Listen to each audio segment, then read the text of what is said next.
वह विश्व सही अर्थों में एक परिवार बनेगा, जहां न धर्म का कोई स्थान होगा, न जाति का कोई स्थान होगा, न राष्ट्र का कोई स्थान होगा। संपूर्ण विश्व एक मानव समुदाय है। इस कल्पना को जो ऋषियों ने ईशावास्य उपनिषद में स्पष्ट किया है, वह इस प्रक्रिया से ही बन सकेगा। और हमारी पीढ़ी पर और हमारी पीढ़ी के लिए यह जरूरी है कि हम इस कार्य के लिए प्रयत्नशील हों। यह जरूरी है कि हम इसके लिए आगे बढ़ें। यह जरूरी है कि हम ऐसा प्रयत्न करें जिसके माध्यम से थॉटलेस माइंड बना सकें। और इस विचार शून्य मस्तिष्क या थॉटलेस माइंड को ही शास्त्रों ने, उपनिषदों में समाधि कहा गया है। समाधि का तात्पर्य है बाहरी समाज से, बाहरी शोरगुल से कट करके अपने अंदर उतरने की प्रक्रिया, अंदर जाने की प्रक्रिया, पूर्ण रूप से अंदर पहुंचने की प्रक्रिया, अंदर के ब्रह्मांड को परिपार्श्व में देखने की प्रक्रिया। उपनिषद में इस बात को स्पष्ट रूप से स्वीकार किया है कि जो कुछ विश्व बाहर है, वह पूरा का पूरा विश्व हमारे अंदर भी निहित है।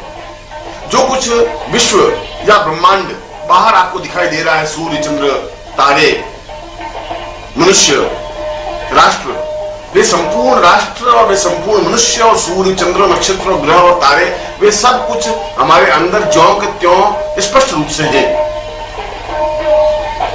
वो हम आंख बंद करके भी उस संपूर्ण विश्व और ब्रह्मांड को देख सकते हैं। इसका मतलब यह हुआ कि जो कुछ हमारे भीतर है उसका प्रतिबिंब बाहर हम देख रहे हैं। जो कुछ हम बाहर देख रहे हैं वो बाहर कुछ है नहीं, वह तो हमारे अंदर का प्रतिबिंब है।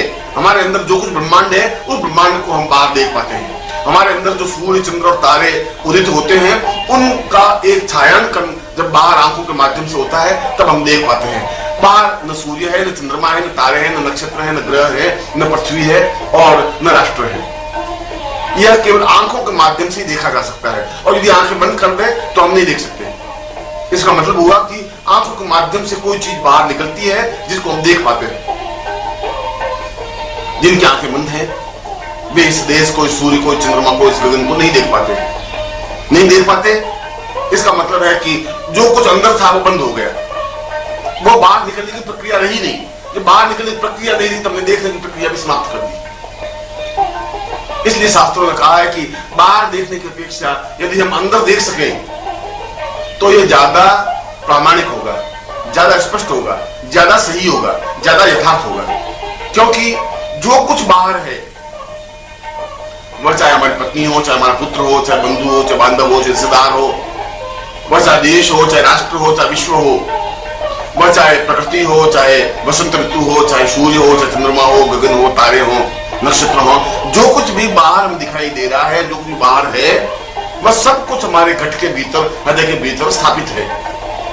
इसीलिए गीता में श्री कृष्ण ने कहा कि अर्जुन, तुम बाहर देख रहा है, वह बाहर कुछ नहीं है, ये तो तुम्हारे अंदर है। ये पूरा महाभारत युद्ध तुम्हारे हृदय के अंदर हो रहा है। आवश्यक इस बात की तुम अंदर प्रवेश करो, और अंदर प्रवेश करेगा तो तुम्हें विशेष तथ्य दिखाई देगा।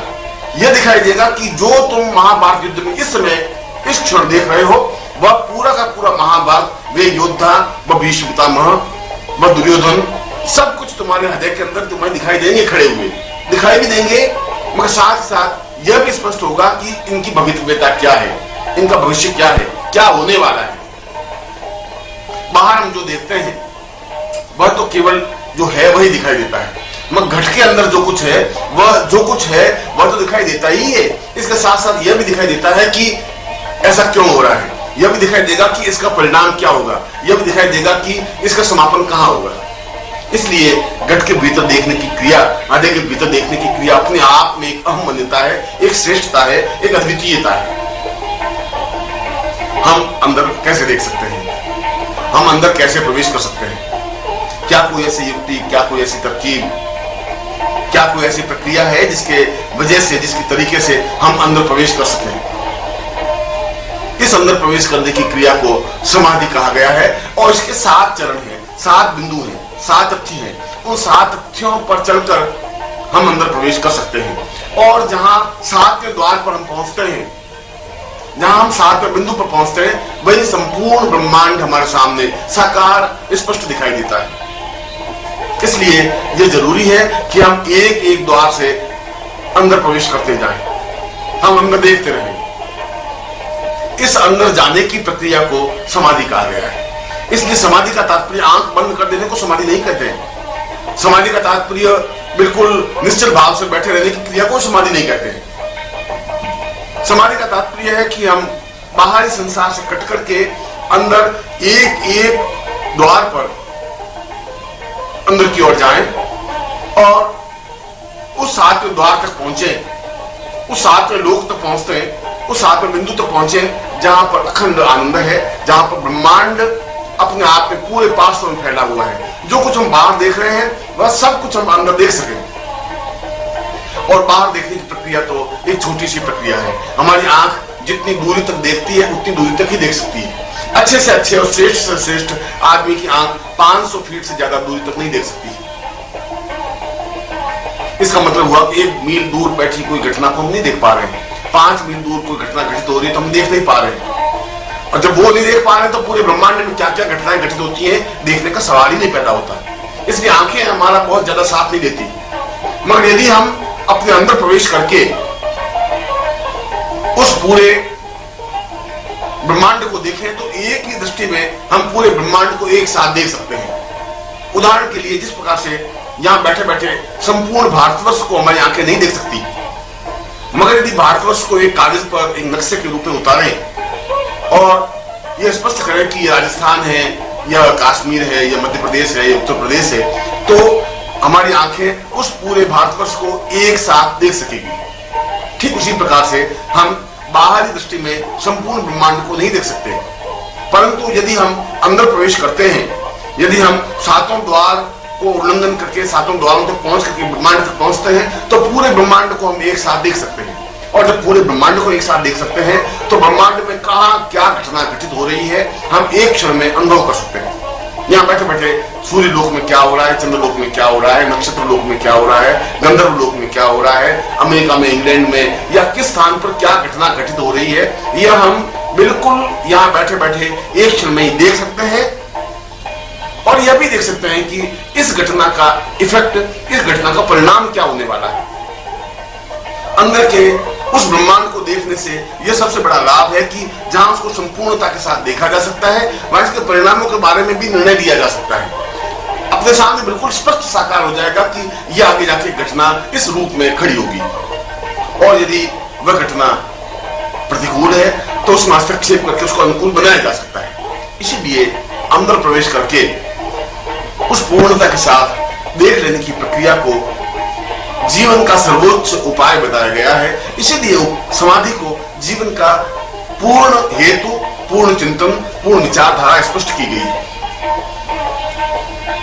जो सही अर्थों में मानव है, जो सही अर्थों में जीवन की कल्पना करते हैं, जो सही अर्थों में यह समझने का चिंतन करते हैं कि मुझे अपने जीवन में उस पूर्णता को प्राप्त करना है जो हमारे पूर्वजों ने, ऋषियों ने प्राप्त किया, जो त्रिकालदर्शी कहलाए। और त्रिकालदर्शी का मतलब है वर्तमान को, भूतकाल को, भविष्य काल को, तीनों कालों को एक साथ देखने की प्रक्रिया। उनके पास ऐसी कोई साधना नहीं थी, उनके पास ऐसा कोई विचार सागर नहीं था, वह तो केवल अपने अंदर उतरने की प्रक्रिया थी। और अंदर उतर करके एक द्वार, दूसरा, तीसरा, चौथा, पांचवा, छठा और सातवें द्वार पर पहुंच करके उस संपूर्ण ब्रह्मांड को एक साथ देने की क्रिया थी। और जब एक साथ देखने की क्रिया उनके पास होती थी तो वर्तमान को देख पाते थे। जब वर्तमान को देख पाते थे तो इसका भूत उसके सामने बिल्कुल साकार स्पष्ट होता था। यह मालूम पड़ सकता था कि भूतकाल में क्या घटना घटी है, कैसी घटना घटी है, और उसका भविष्य काल उसके सामने साकार होता था कि भविष्य में यह घटना किस प्रकार का मोड़ लेगी या इस घटना का इफेक्ट, परिणाम, प्रभाव क्या होगा। यह हमारे लिए अत्यंत जरूरी है। वर्तमान जीवन के दुखों को समझने के लिए जरूरी है कि हम अपने पिछले जीवन को देखें, पिछले जीवन को अनुभव करें कि क्या तरीके हैं, कौन से कारण हैं जिसकी वजह से हम जीवन में दुख और परेशानियां भोग रहे हैं। हजारों रुपए खर्च करने के बाद भी स्वस्थ नहीं हो पा रहे हैं, परिश्रम करने के बाद भी संपन्न नहीं हो पा रहे हैं। जीवन में अभाव है, पीड़ा है, बाधा है, कष्ट है, चिंता है, तनाव है, सब कुछ होते हुए भी जीवन में जो आनंद नहीं है, इसका हेतु, इसका कारण क्या है। हम किसी वृक्ष को या वृक्ष के पत्तियों को क्यों सूख रही है, डालियां क्यों सूख रही है, इसको समझने के लिए ये जरूरी है कि हम जड़ तक पहुंचे। कहीं ऐसा तो नहीं है कि जड़ में दीमक लग गई हो और जड़ कट रही हो, ऐसा तो नहीं है कि जड़ सूख रही हो, ऐसा तो नहीं है कि जड़ में किसी प्रकार का रोग पैदा हो गया हो। जड़ तक पहुंचेंगे तो हम उन वृक्ष की शाखाओं को और वृक्ष को देख पाएंगे। इसीलिए इस वर्तमान जीवन को समझने के लिए हमारा गत जीवन और पूर्व जीवन भी समझना जरूरी हो जाता है, और यह समाधि के द्वारा ही संभव है। अब मैं समाधि के उन सातों बिंदुओं को आपके सामने स्पष्ट कर रहा हूं। समाधि के इन सातों बिंदुओं को मैं स्पष्ट कर रहा हूं, जिसके माध्यम से हम थॉटलेस माइंड या विचार शून्य मस्तिष्क या ब्रह्मांड दर्शन प्रक्रिया को स्पष्ट कर सकेंगे। इसके लिए पहला द्वार पूरक प्रक्रिया है। पूरक का मतलब है कि हम अंदर पहुंचने के लिए हमारे पास श्वास के अलावा और कोई रास्ता नहीं है। श्वास के माध्यम से ही हम अंदर पहुंच सकते हैं। बिना वायु के, बिना श्वास के हम जीवित रहने की कल्पना नहीं कर सकते। पूरक का तात्पर्य है हम अंदर वायु के साथ प्रवेश करें, क्योंकि वायु या प्राणवायु या श्वास प्रक्रिया सीधे हृदय स्थल पर और हृदय स्थल से होता हुआ नाभि स्थल पर पहुंचकर उसको हस्तक्षेप करता है, उसको प्रहार करता है। पूर्व का तात्पर्य है कि हम पूर्ण रूप से सांस को अंदर लेने की क्रिया संपन्न करें। एक सामान्य मनुष्य को सांस लेने की क्रिया का ज्ञान नहीं है। वह उथली सांस लेता है। वह जो सांस लेता है वह केवल गले तक ही जा पाती है। श्वास लेने की प्रक्रिया का तात्पर्य है कि जो हम श्वास ले वह नाभि स्थल तक पहुंचे, नाभि स्पंदित हो।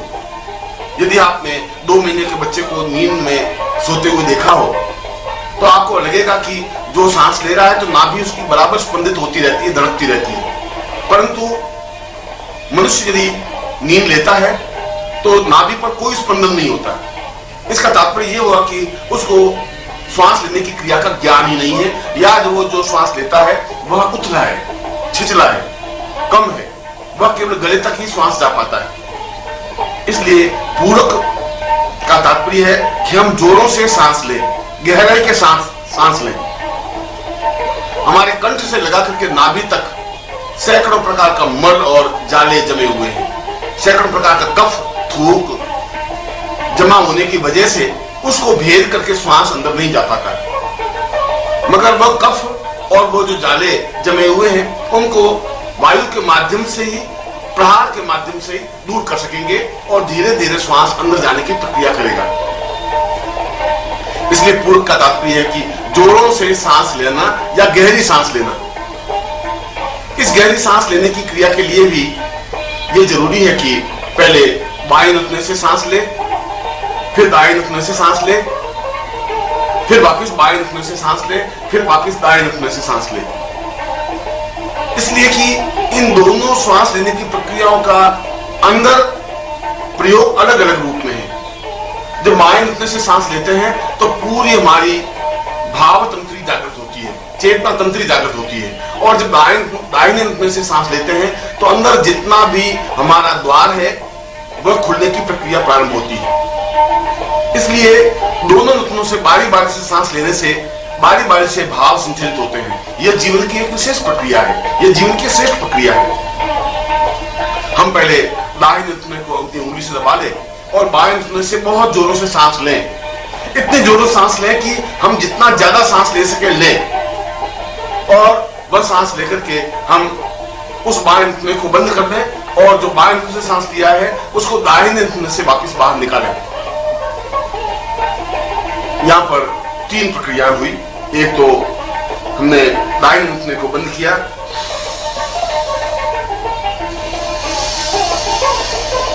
ये हमने बाएं नथुने से सांस लिया और बाएं नथुने से ही श्वास को वापस बाहर निकाला।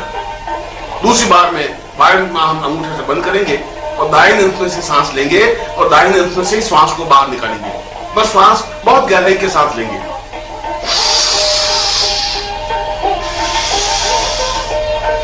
ये दूसरी प्रक्रिया हुई। और तीसरी प्रक्रिया में बाएं नथुने से सांस लेंगे और दाहिने नथुने से निकालेंगे।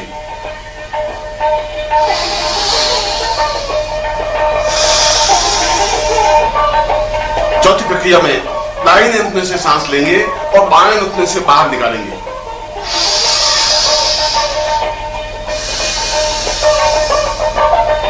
और पांचवी प्रक्रिया में दोनों नुक्तों से एक साथ सांस लेंगे और एक साथ सांस बाहर निकालेंगे। ये पांचों प्रक्रियाएं पूरक कहलाती हैं। इस पूरक में रेचक क्रिया भी समावेश है। रेचक का तात्पर्य है कि जो श्वास हमने अंदर लिया है उसको बाहर निकालने की क्रिया। इसलिए पूरक और रेचक का अपने आप में अन्योन्याश्रय संबंध है, एक दूसरे से पूर्ण संबंध है। इसलिए पूरक और रेचक क्रिया एक साथ संपन्न करें। हम सांस को तेजी के साथ ले और सांस को तेजी के साथ निकालें, मगर निकालें नुक्तों के माध्यम से। इस नुक्ते से सांस लें तो दाहिने नुक्ते से सांस निकालें, दाहिने नुक्ते से सांस लें तो बाएं नुक्ते से श्वास को बाहर निकालें, और फिर दोनों नुक्तों से श्वास लें और दोनों नुक्तों से श्वास को बाहर निकालें। इसको योग प्रक्रिया में पूरक और रेचक शब्द से विभूषित किया गया है। यह श्वास लेने की क्रिया को पूरक कहा गया है और श्वास को निकालने की क्रिया को रेचक कहा गया है। मगर इसके साथ दूसरा द्वार है कुंभक प्रक्रिया।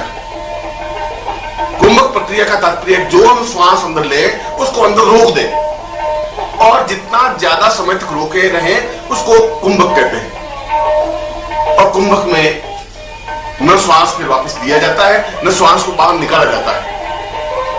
हम श्वास को दोनों नुक्तों से ले और फिर जालंधर बंद लगा करके उसको हम रोक दें।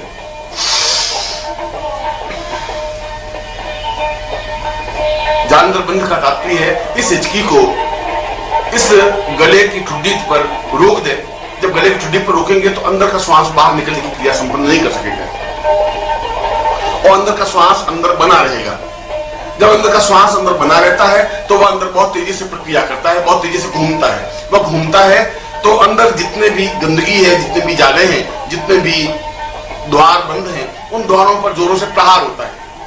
जैसा कि मैंने कहा कि सातवें द्वार तक पहुंचना है तो दूसरे द्वार पर प्रहार करने की क्रिया इस पूरक के माध्यम से ही संभव है, इस कुंभक के माध्यम से ही संभव है। और कुंभक प्रक्रिया जितनी ज्यादा समय तक की जाए उतनी जरूरी है। इसलिए श्वास को बाहर जल्दी निकालने की क्रिया नहीं करें।